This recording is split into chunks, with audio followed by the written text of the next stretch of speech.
Koar-koar lucu Fadlizon dan Aziz Yanuar soal penangkapan Munarman.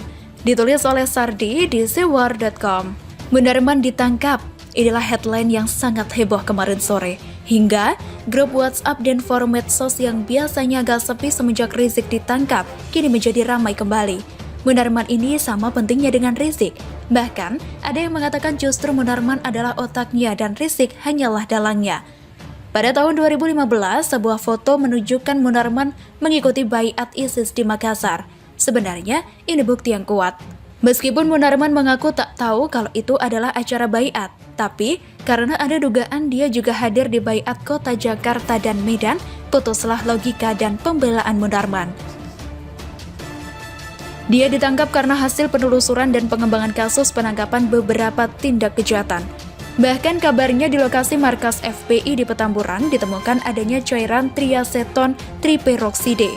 TATP adalah jenis bahan peledak yang sama dengan yang ditemukan di penangkapan diduga jaringan kejahatan di Condet dan Bekasi. Mau mengelak lagi? Aziz Yanuar, kuasa hukum Rizik, mengatakan itu adalah pembersih WC, digunakan untuk membersihkan WC masjid. Ini orang luar biasa, sudah mirip dengan Novel Bamukmin yang kerjanya hanya koar-koar sembarangan. Dan saya pikir orang ini juga harus diusut dan diperiksa karena sudah terlalu sering memberikan statement yang salah dan menyesatkan. Ini adalah pembelaan yang sangat menjijikan, ibarat ngomong tanpa dipikir. Mungkin bisa juga disebut melakukan kebohongan demi membela kelompoknya sendiri. Ngomong langsung melalui mulut, tidak filter dulu melalui nalar. Padahal bahan yang digunakan adalah bahan yang sama dengan peledak yang ditemukan di kediaman jaringan kejahatan. Tak mungkin ini sebuah kebetulan. Kemungkinan besar, ini adalah hasil penyelidikan terhadap pelaku tindak kejahatan yang ditahan. Dari situlah mereka membeberkan semuanya. Dan Munarman adalah orang yang mau tak mau harus ditangkap. Buktinya saling terkait. Salah satunya bahan untuk peledak. Cuci WC. Aziz ini biasanya ngomong tidak konsisten. Mungkin besok bakal bilang Munarman itu hanya anggota biasa, bukan pentolan ormas. Atau bahkan bakal bilang Rizik tidak kenal Munarman. Hahaha. Sementara itu, ada satu lagi orang yang protes terhadap penangkapan Munarman, Fadlizon.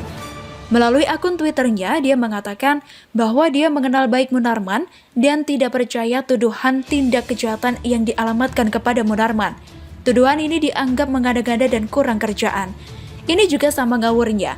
Jejak digitalnya pernah menunjukkan bahwa dia juga mengenal baik dengan Ratna Sarumpait. Ratna sempat membuat berita heboh soal wajahnya yang katanya dianiaya. Fadlizon adalah salah satu yang pergi menjenguknya. Setelah itu, dia pun marah dan ngamuk. Dia juga mengatakan di Twitter bahwa dia sudah menjenguk Ratna dan melihat kondisinya. Dia sebut penganiayaan tersebut sungguh keji. Nyatanya, Fadlizon dan kelompoknya kena prank. Hahaha.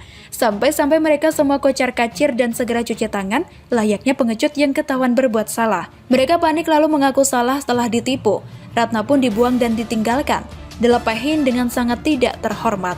Apakah Fadlizon masih ingat dengan momen memalukan itu? Kenal Munarman? Ya silahkan. Tapi tidak ada seorang pun yang benar-benar mengenal secara pasti sosok seseorang. Bahkan, orang tua saja belum tentu bisa tahu luar dalam anaknya sendiri. Selalu ada bagian dari seseorang yang disembunyikan, lalu tidak ditunjukkan ke orang lain. Lihat saja pelaku tindak kejahatan. Kebanyakan orang tuanya tidak menyangka sama sekali. Fadlizon ini maunya apa? Kalau yakin Munarman tidak bersalah, ya udah, jaminkan saja pembebasannya. Dan kalau Munarman memang terbukti bersalah atau kabur ke luar negeri pakai cara Rizik, Fadlizon aja yang ditahan. Bila perlu dampingi Munarman mulai dari sekarang, pra-peradilan hingga persidangan. Jangan cuma keluar-keluar aja di medsos demi aja mumpung mencari sensasi dan popularitas. Atau lebih baik diam saja deh, setidaknya bantu Munarman dengan bawain sandal dari rumahnya ke kantor polisi. Munarman panik minta sandalnya saat digelandang ke mobil polisi. Kasihan dia tidak ada sandal. Kalau bisa, galang dana di jalanan dan minta sumbangin buat beli sandal sebanyak-banyaknya buat Munarman sehingga dia tidak gelisah asik cari sandalnya. Bagaimana menurut Anda? Munarman ditangkap, prediksi Denny Siregar terbukti. Ditulis oleh tim Lensa Opini. Denny Siregar amat senang Munarman ditangkap. Sebab, 2 minggu sebelumnya Denny Siregar sudah membuat video tentang Munarman bertajuk Kapan Munarman Ditangkap. Denny Siregar merasa bangga seolah-olah prediksi soal kapan Munarman ditangkap sudah tepat.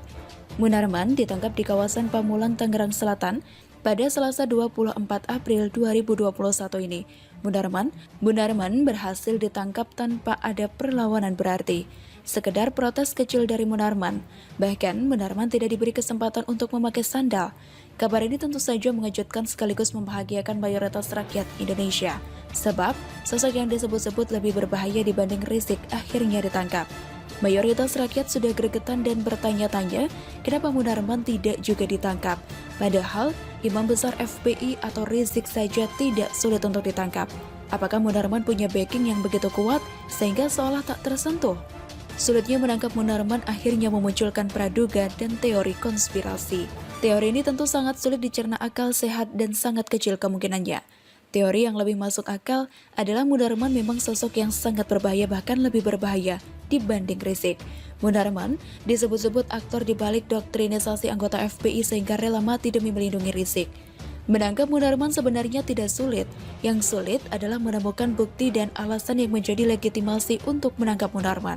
Sebab tak bisa menangkap Munarman tanpa bukti apa-apa. Munarman adalah seorang pengacara, bukan orang sembarangan. Menangkap Munarman tanpa bukti hanya akan menjadi blunder. Munarman dikenal sebagai sosok penuh intrik. Munarman memang sosok berbahaya. Hanya dia orang Indonesia yang berani terang-terangan. Tidak hanya itu, Munarman juga bisa mempengaruhi banyak orang agar mau berbaiat. Munarman ditangkap dengan tudingan disebut-sebut terkait dengan baiat yang digelar di UIN Jakarta, Medan, dan juga Makassar. Saya yakin sebagai seorang pengacara tidak mudah untuk menjerat Munarman. Munarman pasti akan melakukan taktik dan segala upaya untuk berbelit dari jerat hukum. Penangkapan ini memang baru awal, namun setidaknya perlu disyukuri. Minimal gerak Munarman menjadi terbatas di penjara. Munarman juga tidak lagi bisa membantu proses hukum Rizik. Menangkap Munarman ibarat sekali dayung, dua pulau terlampaui. Sebab dengan ditangkapnya Munarman, maka Rizik tidak bisa lagi mendapat bantuan hukum dari Munarman. Tak lama setelah ada kabar Munarman ditangkap, langsung menjadi trending di Twitter. Media berlomba-lomba memberitakan kabar ini secepat dan sebanyak mungkin. Sekelas Detik.com bahkan sampai membuat berita hanya terdiri dari beberapa kalimat sesaat setelah Munarman ditangkap. Dan memang, Detik.com adalah media yang paling cepat memberitakan penangkapan Munarman, meskipun hanya terdiri dari beberapa kalimat saja karena memang informasinya belum utuh. Beberapa pegiat media sosial seperti Guntur Romli dan Ferdinand Hutahian nampak kegirangan mendengar kabar Munarman ditangkap. Beberapa postingan di Facebook, Twitter, ramai-ramai merayakan ditangkapnya Munarman. Saya belum melihat postingan yang berisi kecaman terhadap Munarman. Para pendukung Munarman mungkin masih berduka dan belum sempat aktif di media sosial.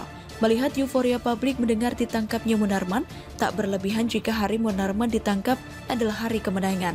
Hari kemenangan umat Islam memang masih beberapa minggu lagi atau Hari Raya Idul Fitri. Namun nampaknya hari raya sebagian besar rakyat Indonesia adalah sekarang, yaitu hari ditangkapnya Munarman. Seolah bulan Ramadan tahun ini benar-benar membawa berkah bagi rakyat Indonesia.